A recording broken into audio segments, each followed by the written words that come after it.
So we've been talking a lot about why a strategy first approach to marketing just makes sense for you as a business owner.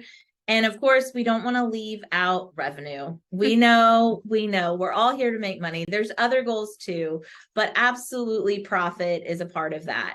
And when we're not taking time to do a marketing strategy first, and you're just going in there with those willy-nilly marketing tactics, the shotgun approach, that's how we walk away with the conversation that happens so many times with business owners when they come to us, which is, well, I tried it and it didn't work. Or, oh, it didn't bring in any leads. It didn't bring in any money.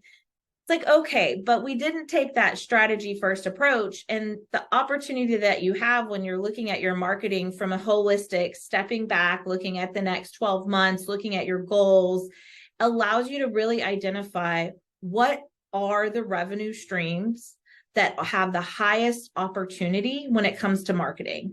Is it your current clients? Is it new clients? Is it expanding, to a new line of product, a new service?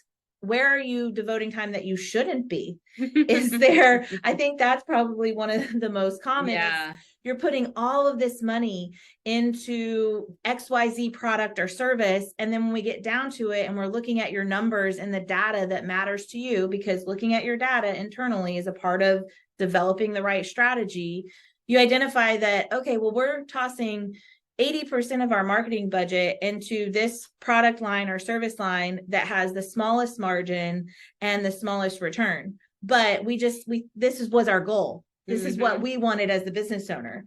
And so those are the things that a strategy first approach can really help you identify is what's the right revenue stream to be focusing on, and what's that revenue goal that makes sense based upon your marketing budget.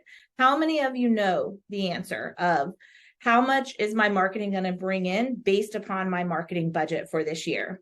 If you know that answer, you are ahead of probably You've probably 90%. done a strategy. You've done a strategy.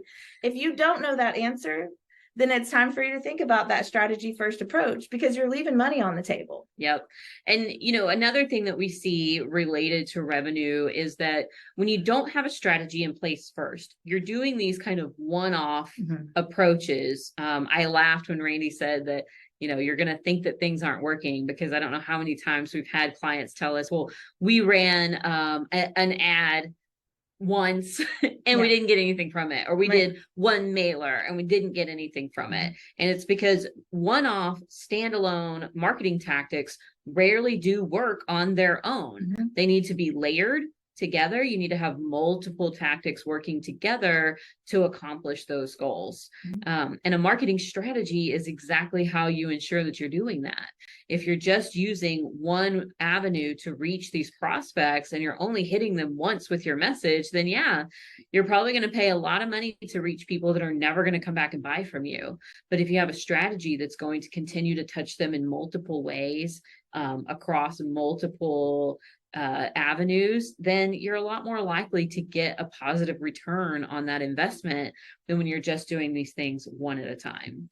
And a strategy first approach is really going to allow you to have better use of your resources and ultimately cut down on some of the margins that we see from marketing. Because, for example, you're going to be able to create reusable assets that you're going to be able to then stack with these campaigns for the strategy that you've put in place for the next 12 months. You're going to be able to determine what resources worked for you for the last 6 months and what resources you need to pivot, so that as you're going into the new calendar year, you're not just hitting rinse and repeat on something that did not work. And ultimately, it's 2023, y'all. We live in a marketing world where there's really not anything we can't measure. So you need to have those answers of those marketing dollars that you're investing. What is that ROI? And that ultimately speaks to what's the revenue at the end of the day that you're looking to gain from your marketing budget as a whole.